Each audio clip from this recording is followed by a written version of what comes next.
We welcome Dr. NARAYAN Vyas, who has agreed to speak to Dateline Gujarat on series of serious topics, and this series of brand new discussions is titled as the conclusive remark.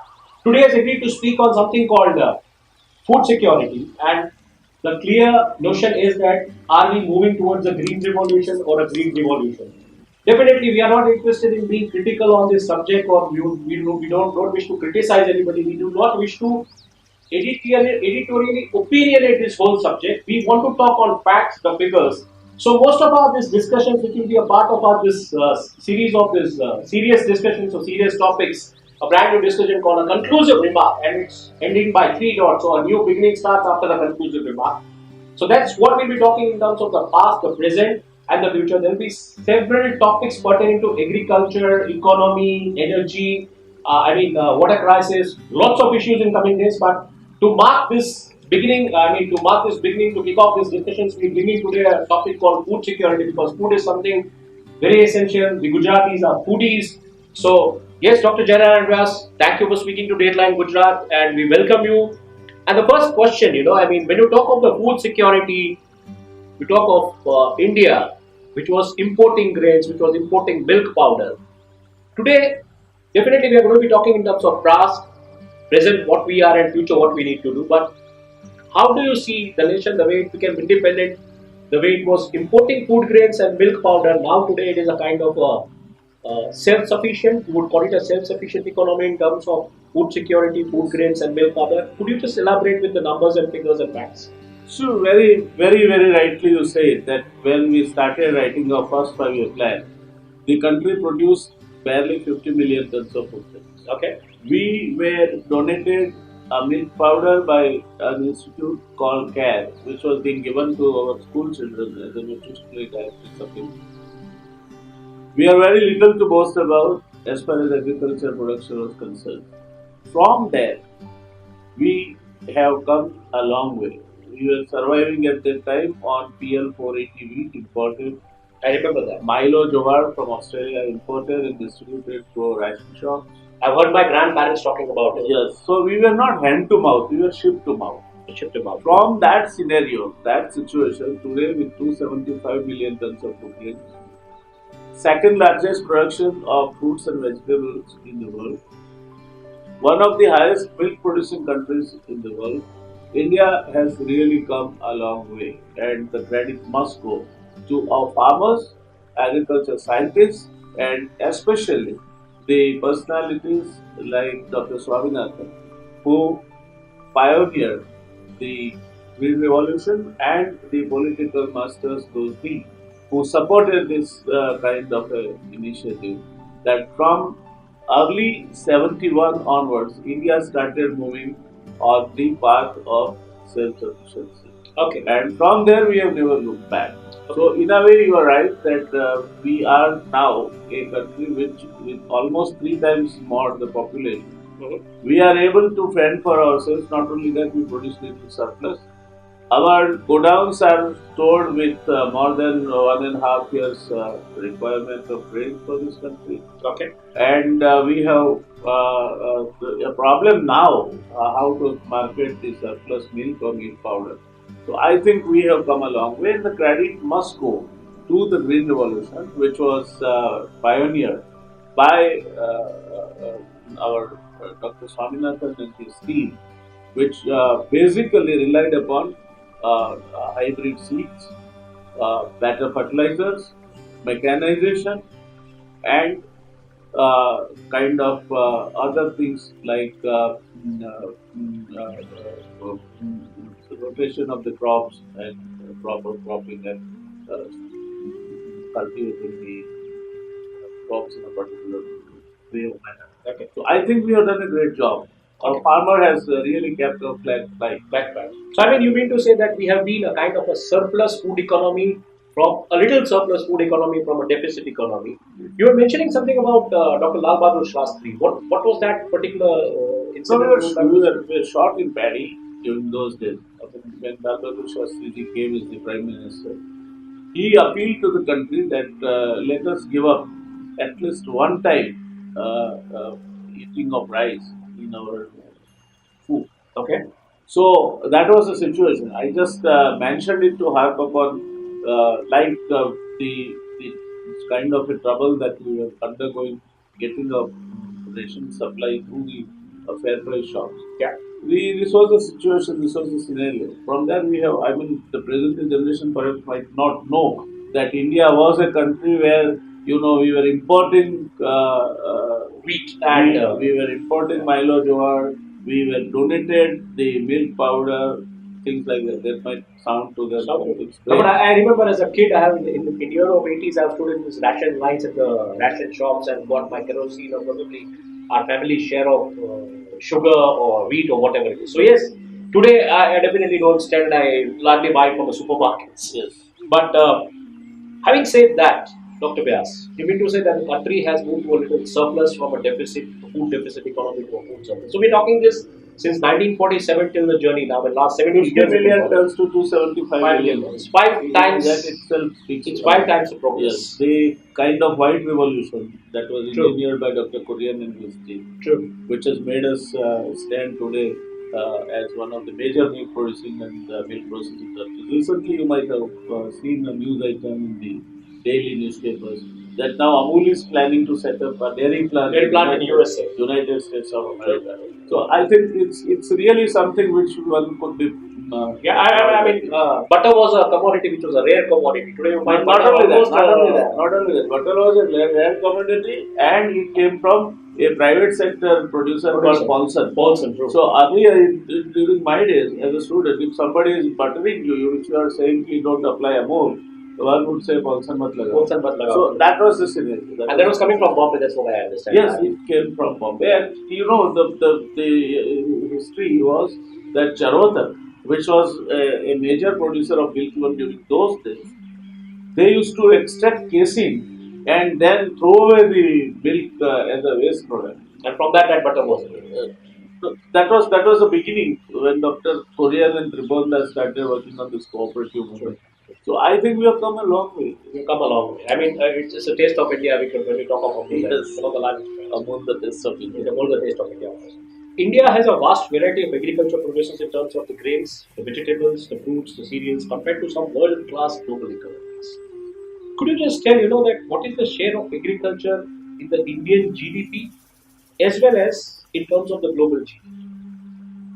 See, agriculture as far as India is concerned, Indian GDP has undergone a tremendous change. Let me first mention about it. So once upon a time, we had a GDP which was mainly contributed by agriculture and industry. Sure.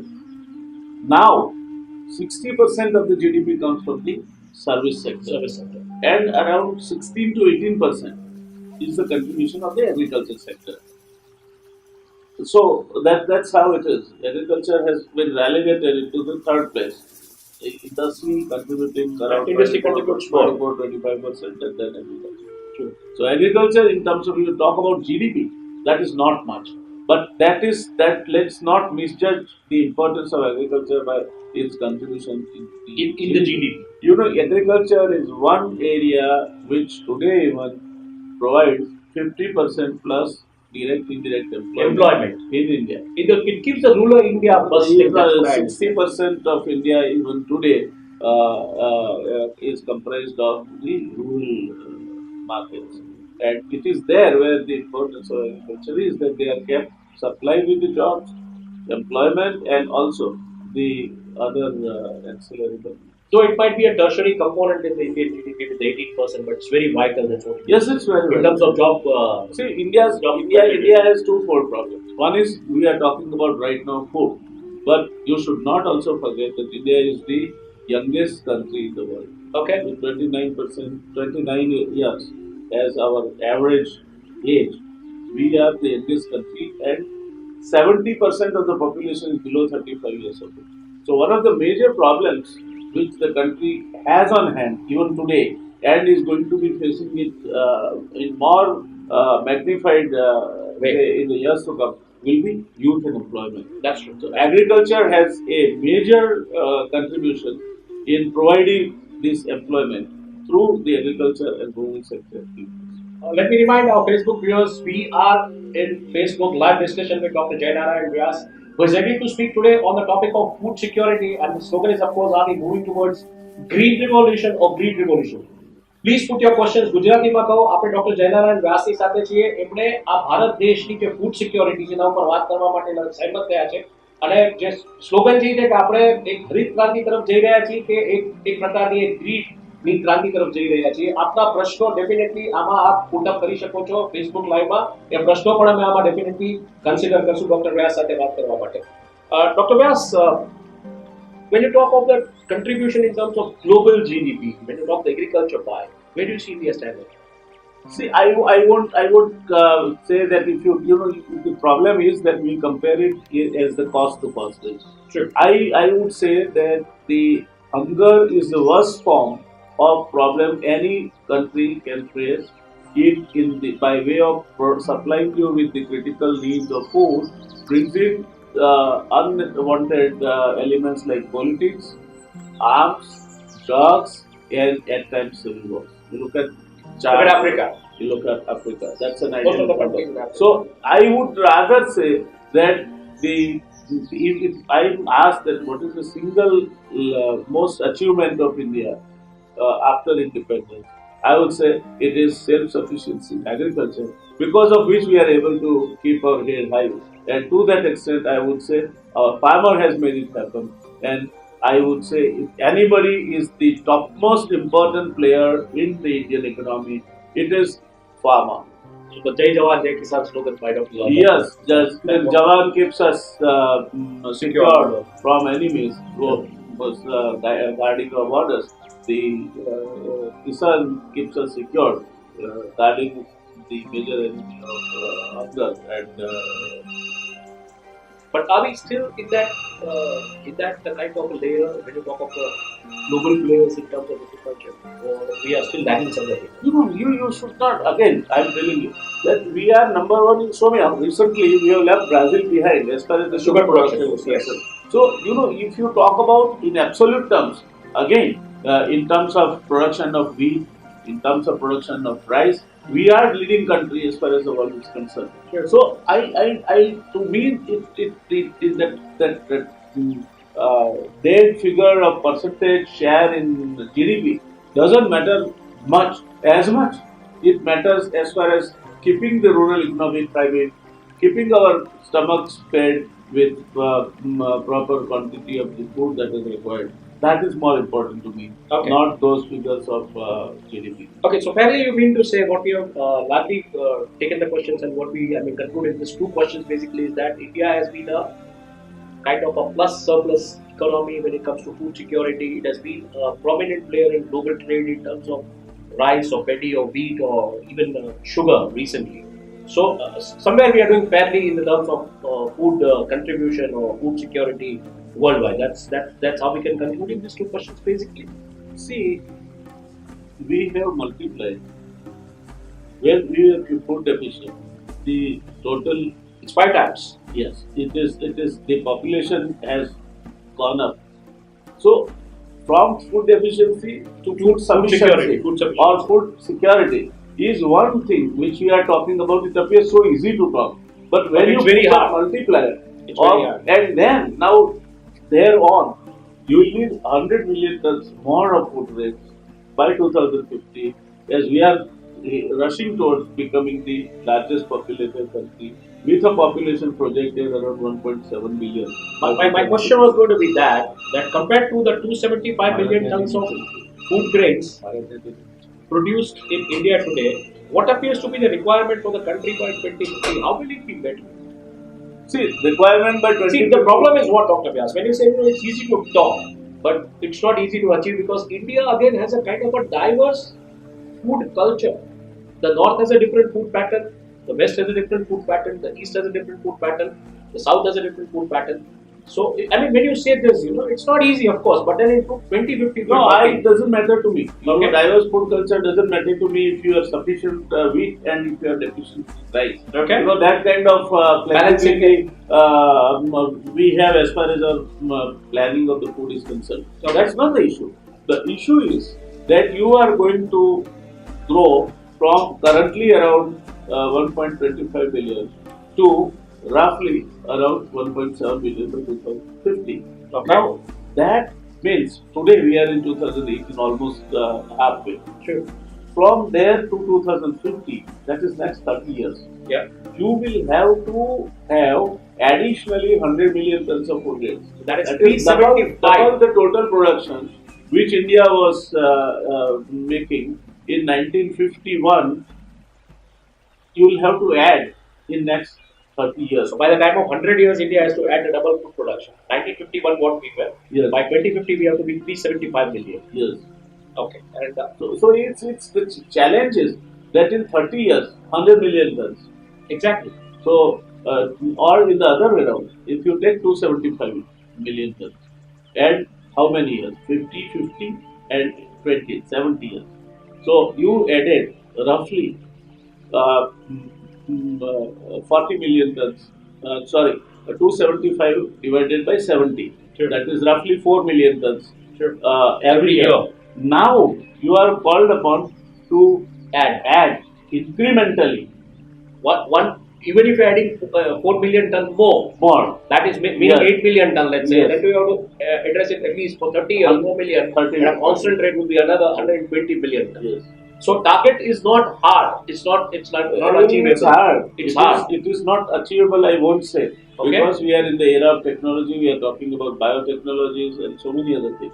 The other reasons also why this target is difficult, which we'll talk about slightly later, because in wake of fragmentation of agriculture lands and the other issues involved with it. But the target is not going to use. I won't say it is impossible. So we can say that we were a kind of a bell-shaped curve we are in terms of graph. We were a food deficient country. From there we went into a food sufficient nation. Yes. And we are going to be facing, maybe we are going to be facing the crisis if we don't work in that direction. See, I would say the graph will go like this.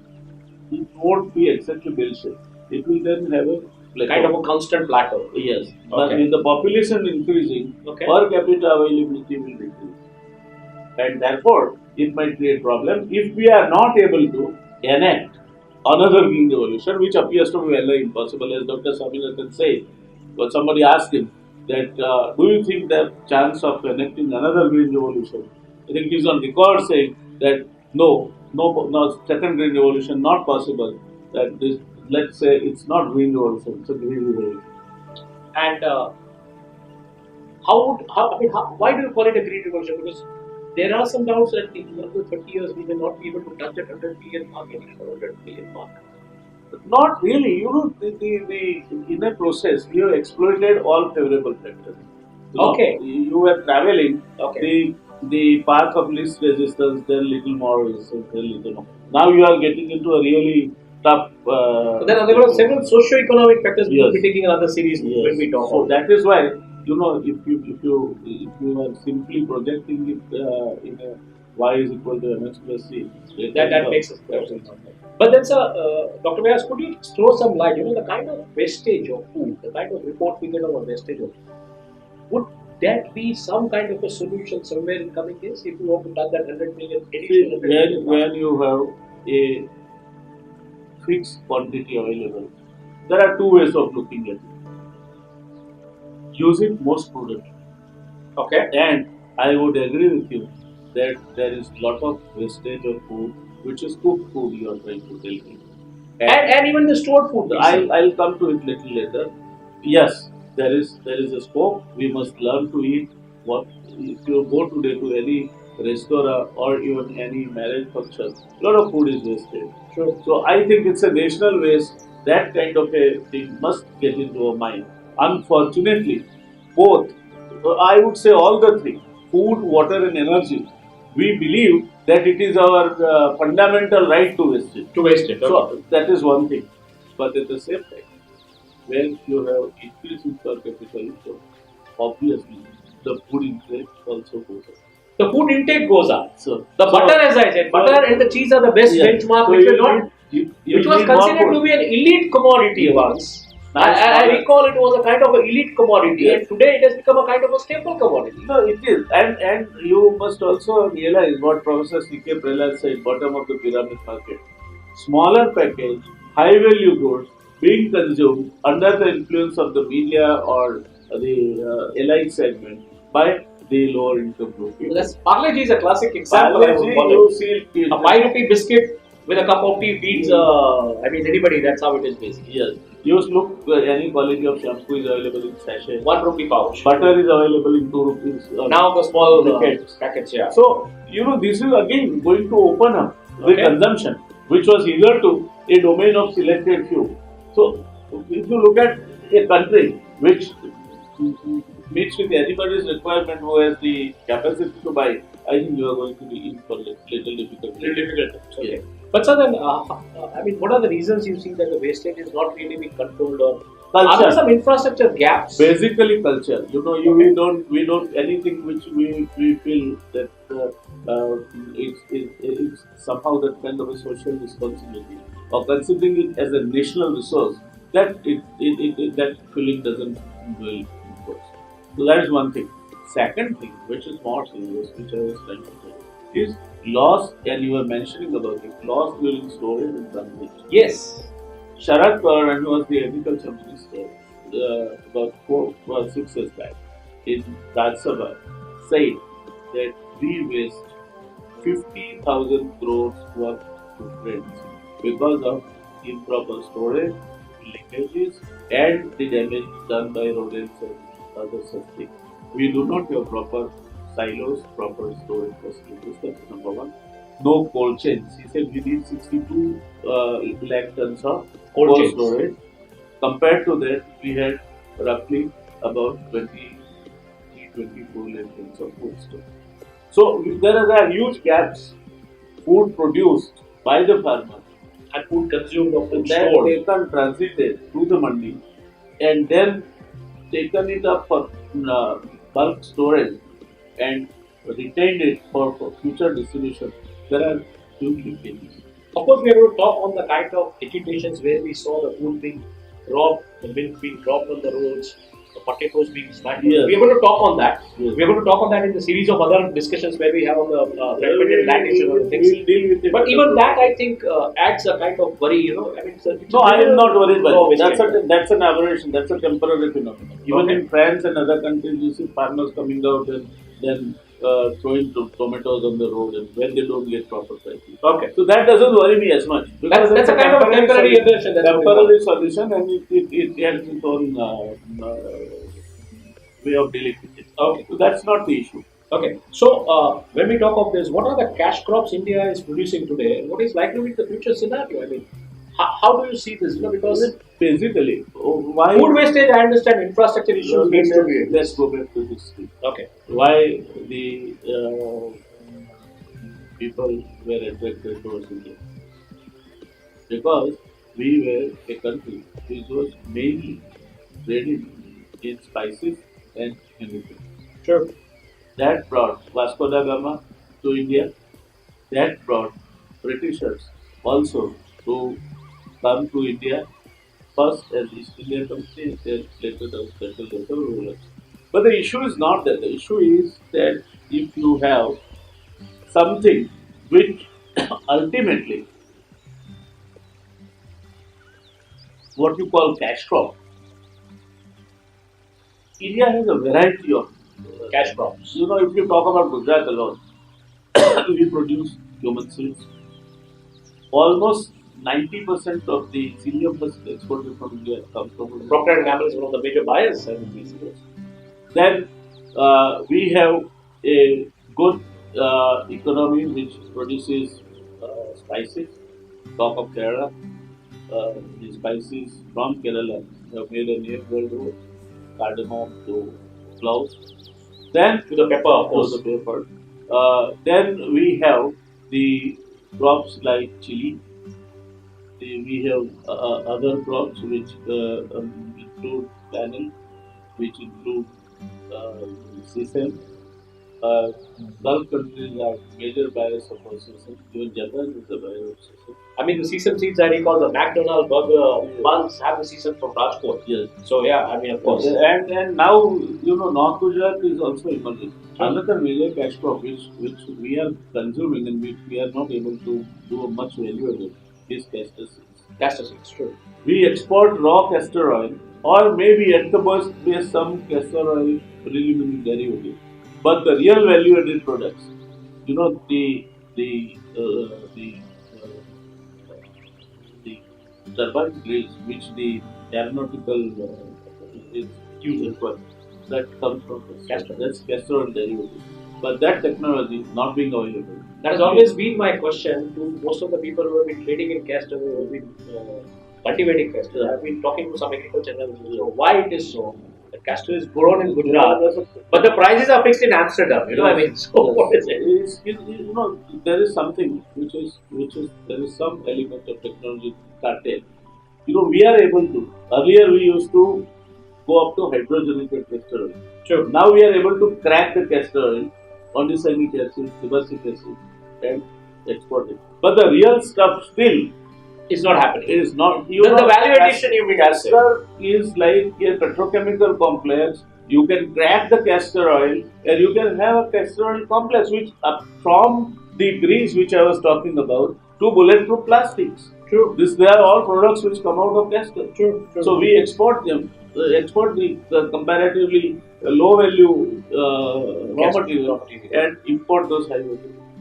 It's like those intraday trade. But then there is a technology cartel. Let me tell you, Solitaire is one of the major technology holders. They are not willing to part with the technology.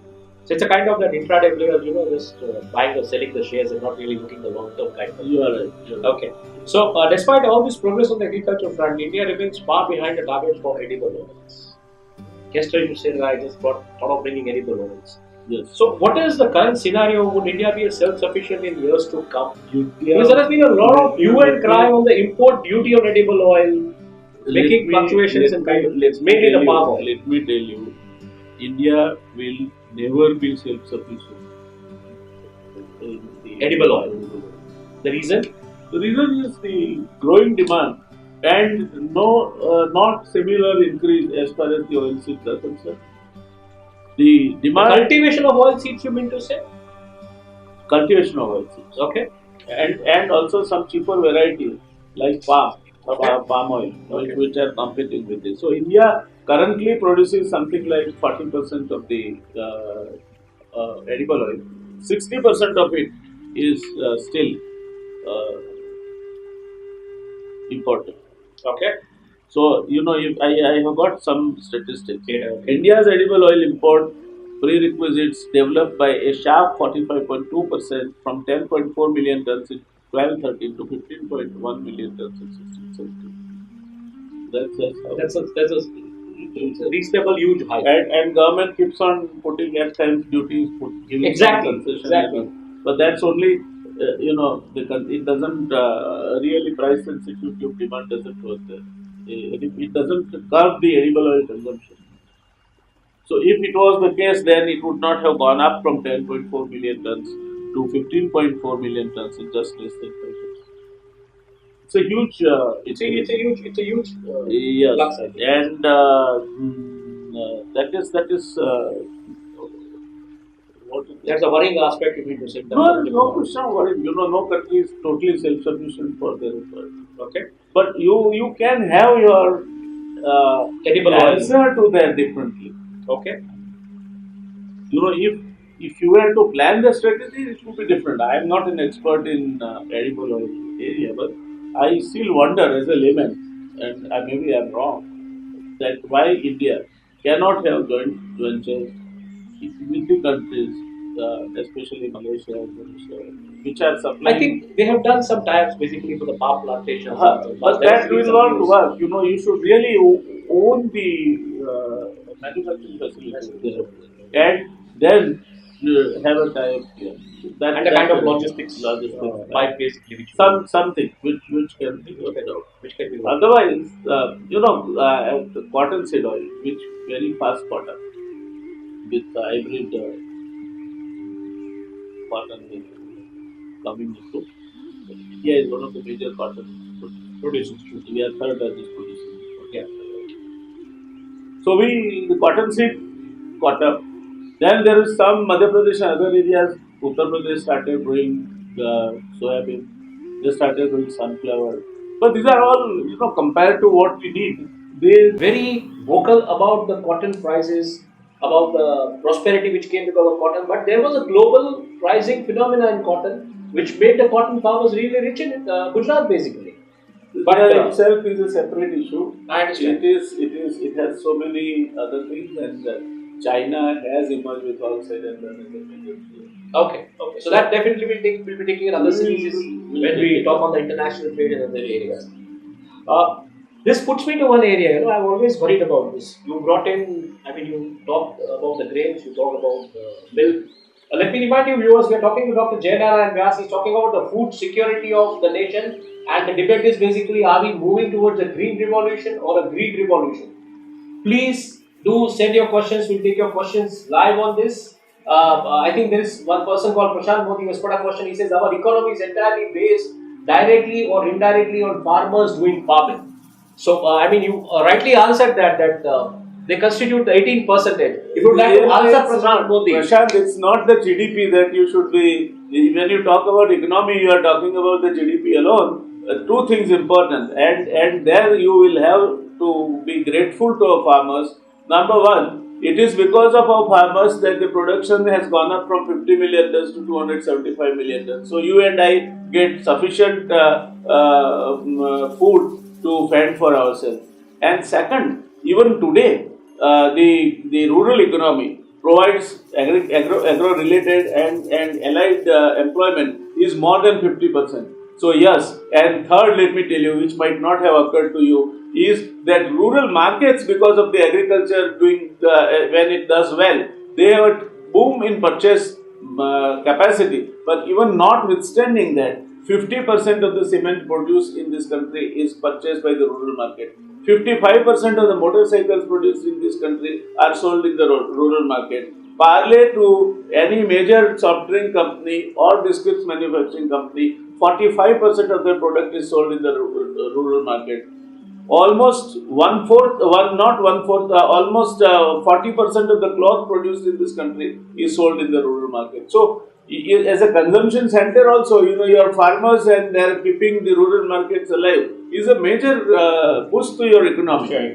But again, I would say all these factors, according to me, are not important. Food security that our farmer has delivered to us, it is because of that India is today walking with the head high amongst the world community. So let us go ahead to our farmers, because of whom we are able to walk with our head high before the world community. We are not begging before the world for the food. Yeah, so you rightly said, that we have become a kind of a food plus surplus economy from a food deficient economy with just 50 million tons, and from there, today we are at 275 million ton grains which we produce. The biggest challenge by 2050 is that we have to add another 100 million tons. We have to reach a mark of 375 million tons. Then we talk about the cash crops, we talk about several other areas, and Dr. Vyas is clearly of an opinion the kind of ratio which is there, 40% of the vegetable oil produced in India, 60% being imported.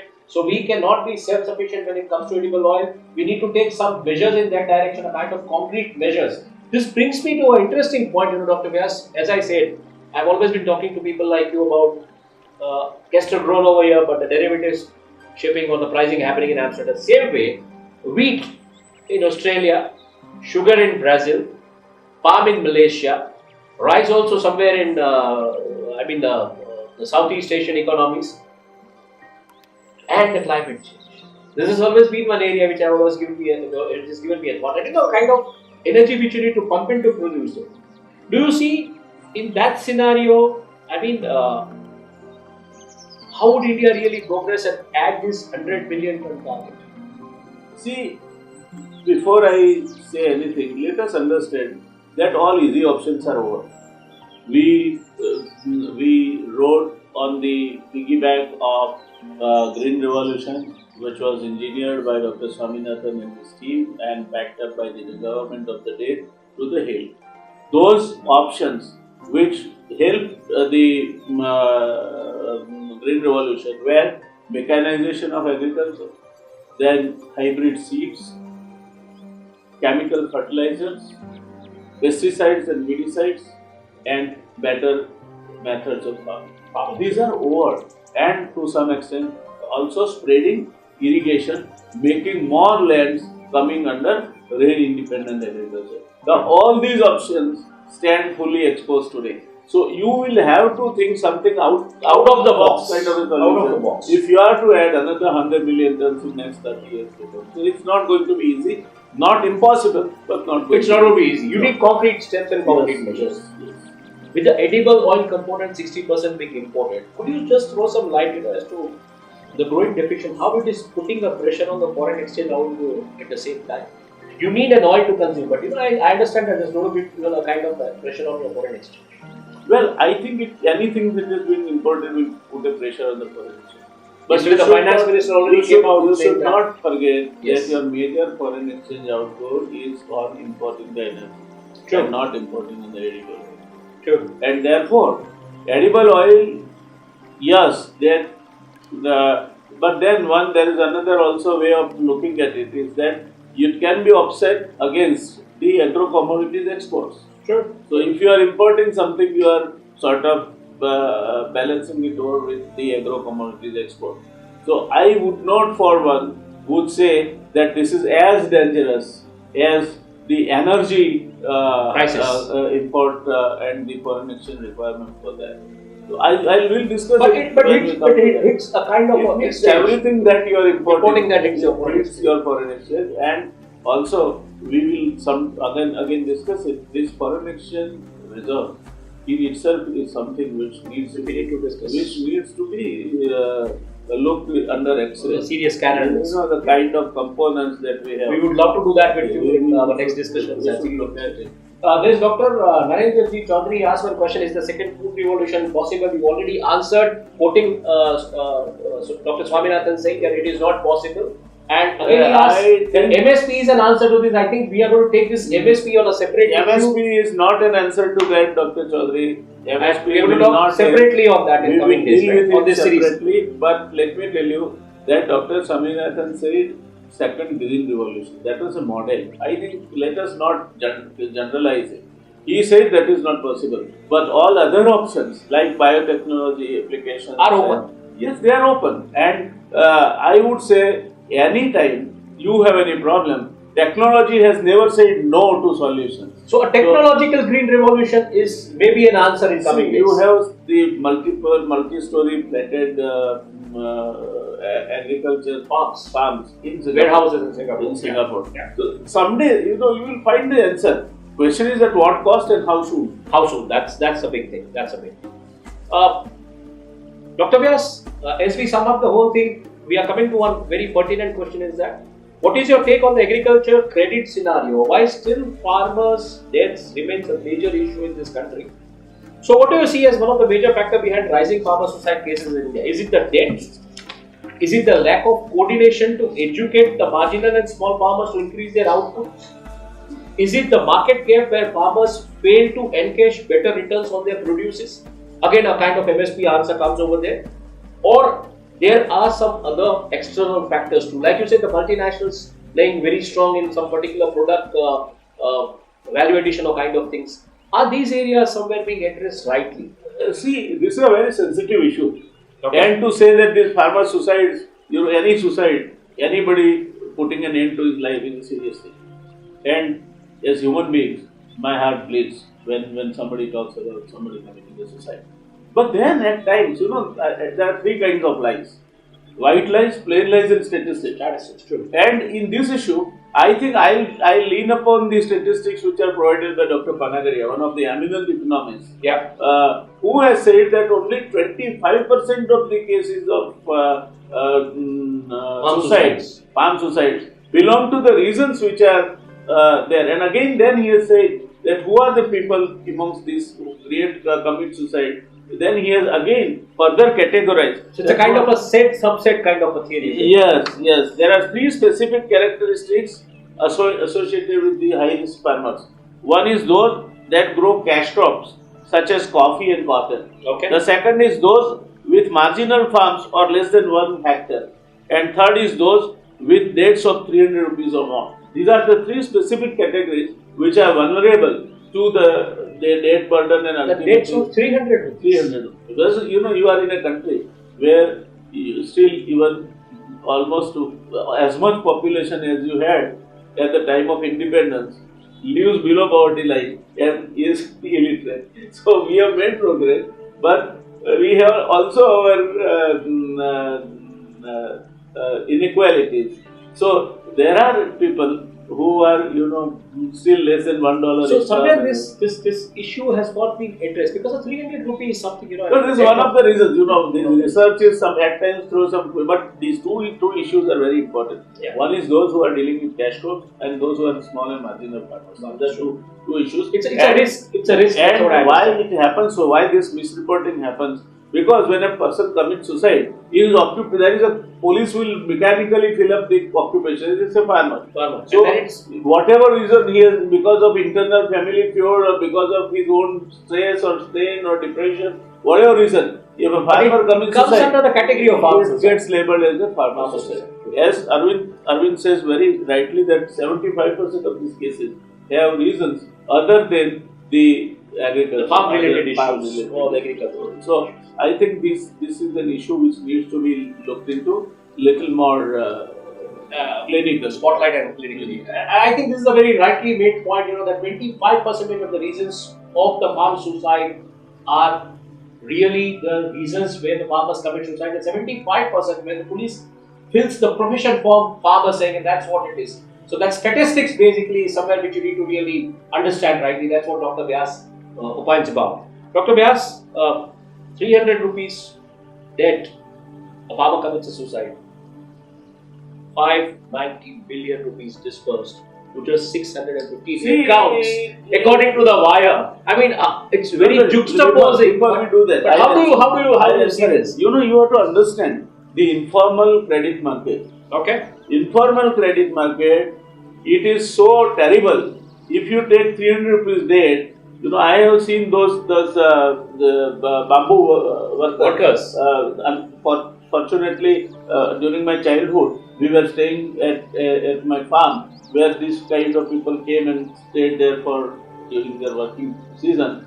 If you take 300 rupees as a date, you will be required to work for half a day free of cost for the person who have extended those money.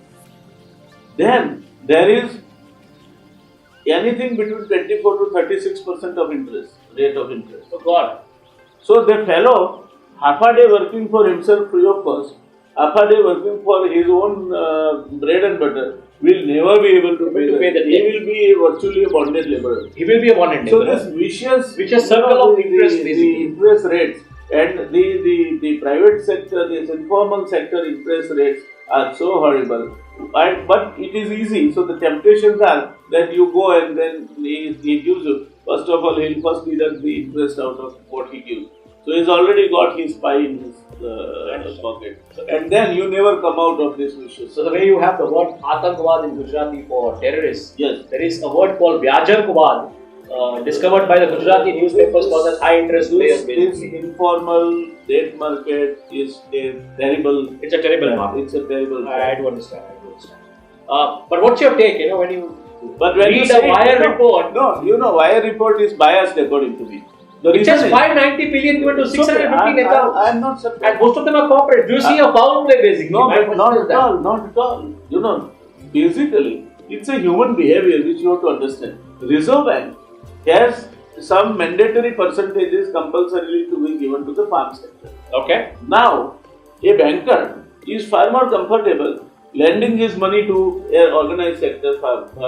Organized sector farm sector from where at a lesser effort he will be able to give a comparatively higher percentage out of his target to one lend.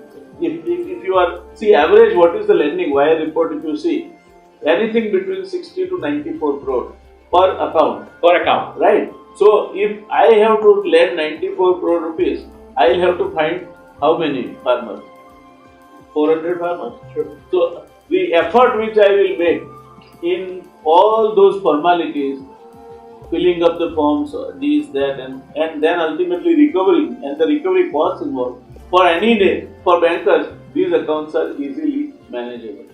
So you mean to say it's a kind of a landing to the organized farm sector rather than unorganized? No, your policy, sir. It's not only farm sector.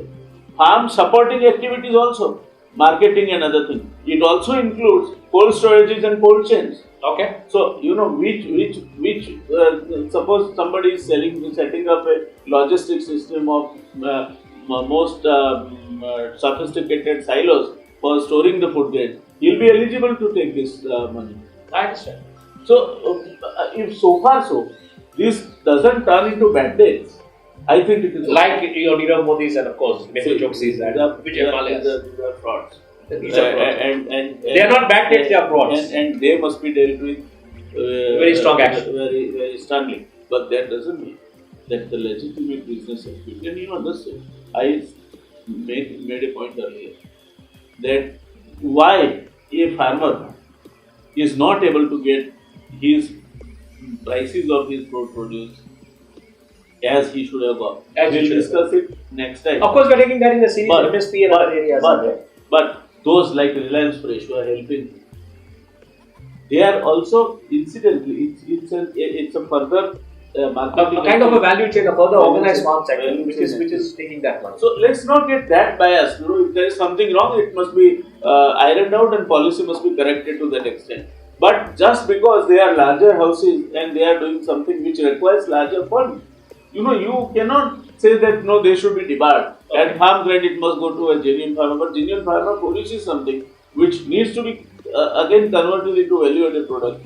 So if you are to create market for him, you have to have the other incidental. So it's not about actually. You think that money has been dispersed to an organized farm sector? I won't say unless there is a specific case. If somebody is guilty, he or she should be punished. But that does not mean that bankers should shy away from extending such credits to such corporate houses which are genuinely indulging into contract farming or the marketing of the farm products or the logistic chains or the cold chains. Okay. On one hand, we complain of an unemployment. On the other side, there is an acute shortage and also a steep rise of wages, making agriculture less remunerative. Yes. So, agriculture basically, it's not too much exciting a profession nowadays. If you go even to the rural India, people want to migrate to cities. So, what is your take on this? See, basically there are two things. We will discuss it when it comes to fragmentation of the agricultural land. But basically, agriculture has become less and less fragmented. Okay. Number two, it requires a considerable manual labor input. Everything is not mechanized, everything cannot be mechanized. And third is, there are uncertainties of the way because of the vagaries of the season and the fluctuating prices. Okay. So, put together, agriculture, earlier in Gujarat, since we are in Gujarat, we had a kind of a proverb, Uttam Kheti, means based in the Uttam Kheti. Madhyam Vyapar, means the middle is the business. And Kanishth Nokri, worst is the services. Now today it is reversed. It is Uttam Nokri, Madhyam Vyapar and Kanishth Kheti. So business remains where it is basically. Where it is. So I think these are issues which need to be addressed, and unless we do it seriously, and otherwise, unless our planners, agroeconomists and the administrators understand that we are heading towards a major crisis if we do not create situations and conditions which are sort of helpful or which can motivate enhance production of the food grains. Okay. Even if we have to import 20 million tons of food grains, India will plunge into road riots. Okay, so that's what you want really. It's not done rightly. But there is one another area also which I have learned largely, and which when we read the papers and when we read such notes of economists and people who are largely working in the agriculture sector, is that the depleting water resources. It's a topic by itself. How far depleting water resources would affect the agriculture produce a pattern, and what extent micro irrigations can really help? I would only to let the farmer remain the way they are. I would only make a statement at this juncture in this discussion that whenever comes the issue of water crisis or water shortages, immediately gun is pointed towards industry, which is wrong. 80% of the water is consumed by agriculture. Okay. And in agriculture, 60% of the water is consumed by paddy and sugarcane. So someday we'll have to look at it very seriously. You know, the paddy consumes something like 24 to 30 inch delta, and sugarcane anything around 48-inch delta of water. So, in fact, when you are exporting sugar, it should strike to your mind that you are exporting a huge quantity of water from this country. That's true. That's true. That's true. That's true.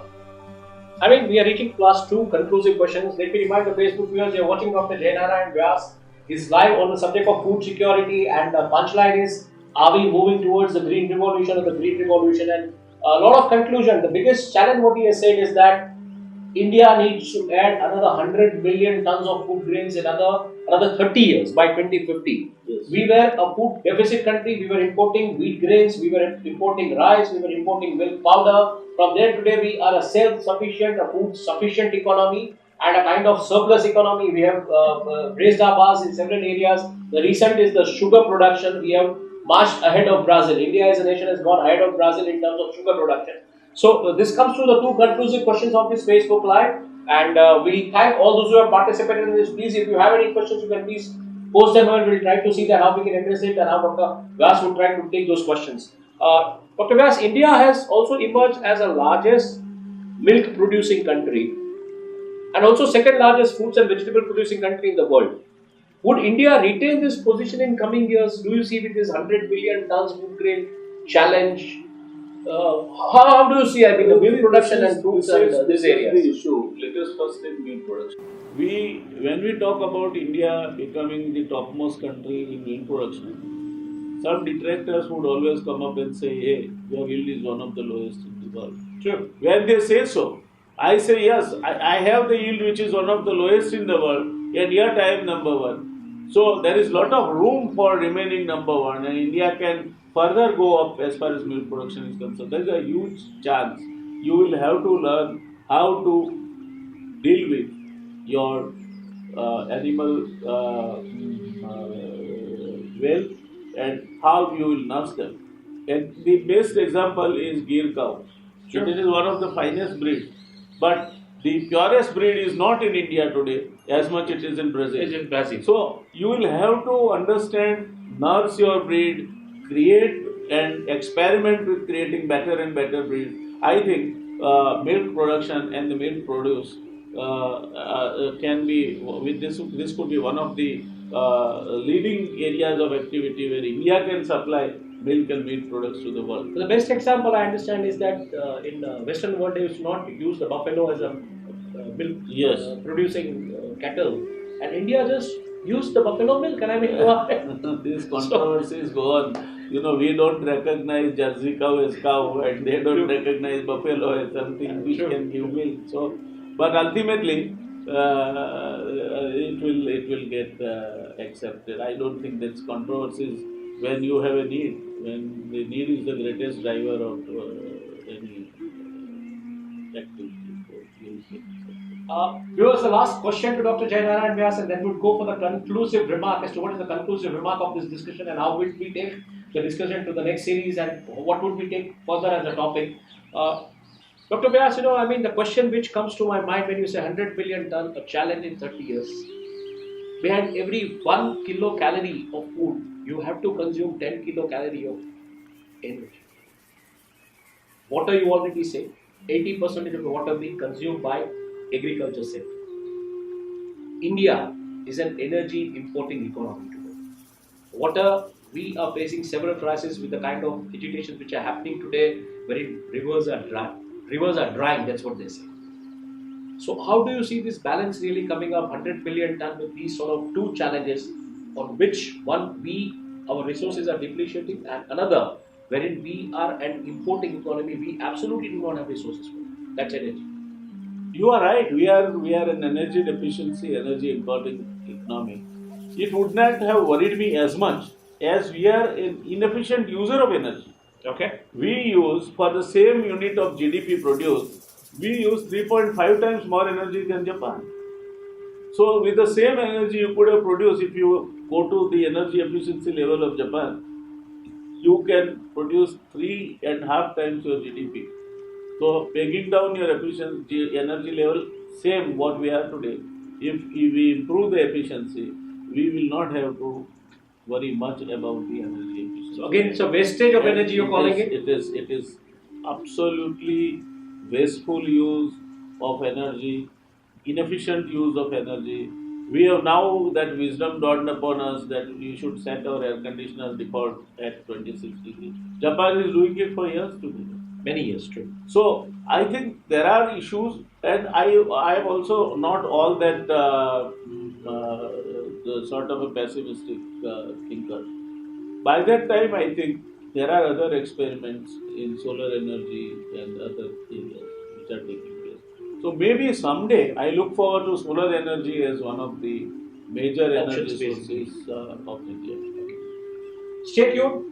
The conclusive remark program this starts from today from here, and we are going to be in a series of brand new discussions with Dr. NARAYAN VYAS on topics which need an attention in future and how it will be addressed. The next topic is going to be definitely on the rural economy. But today, if I ask Dr. NARAYAN VYAS to sum it up with this conclusive remark, what would be the conclusive remark when we say food security? Are we moving towards a green revolution or green revolution with a target of 100 million tons to be added in 30 years? Where we are importing energy, where we are not self-sufficient in terms of water also. So what would be your conclusive remark? See, I would say that so far, moving from 50 million tons of food grains to 275 million tons of food grains today, and moving from a milk, almost no milk economy to major milk economy, milk producing country today, we have done a wonderful job as a country. And as a result, despite such a population explosion, we are able to fend for ourselves. Okay. But then let us not be complacent. We have done well, and we should learn from those successful experiments and build upon that.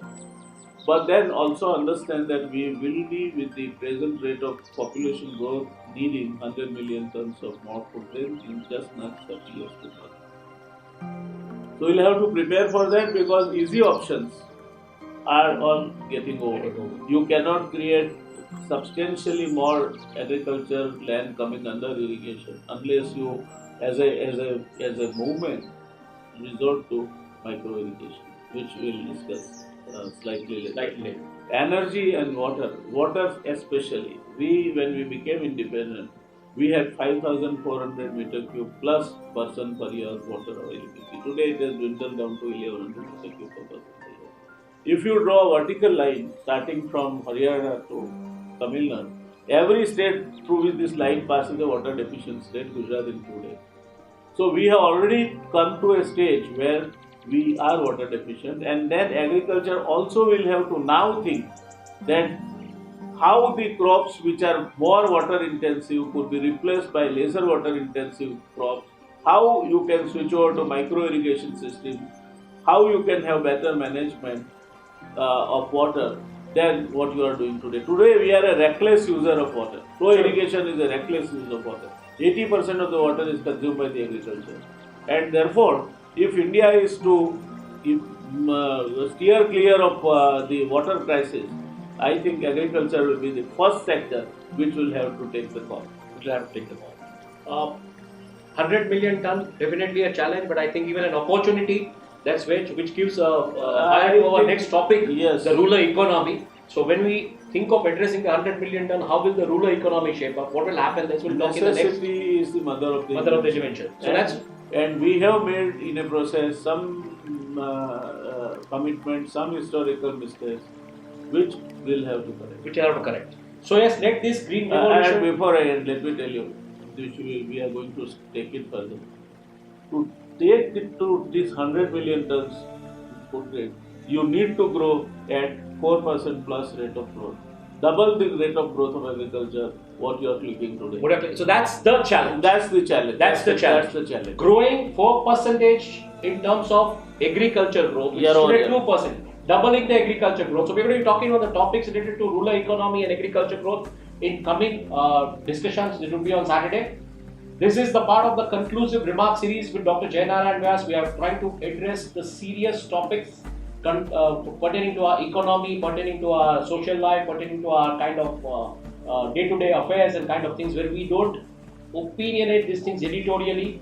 We don't be critical about anything, but we talk the things No, based on facts and figures. I would correct yourself. We shall be critical wherever it is required to be in our own opinion. But we don't say that we are the ultimate. Yes. But then, if it is so that you have to grow at 4% and today you are growing at 2%, I think our critical remark should be taken in a positive way rather than a criticism of the existing situation.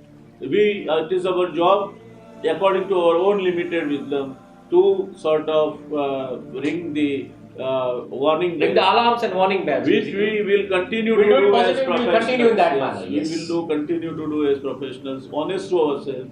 Maybe we might not be, everything is not confined, the wisdom is not confined in one person or one place. We might go wrong, but we will share our worries and genuine concerns with you and welcome your remarks. And your questions, of course. And observations. And with all facts and figures. So this will be a kind of academics even for the people who want to understand the economy, want to understand where the nation per se, the India is planning when you talk of globalization, when you talk of India as one of the global emerging leaders or the global emerging economies with China. Thank you viewers for joining on Dateline Gujarat, talking to Dr. Narayan Vyas. Dateline Gujarat equally thanks Dr. Narayan Vyas for interacting with the viewers. But I think it was a very interesting interaction. We will have more questions, more viewers in coming days. And let's see how the topics pan in coming days on the conclusive remark. Thank you once again, everybody.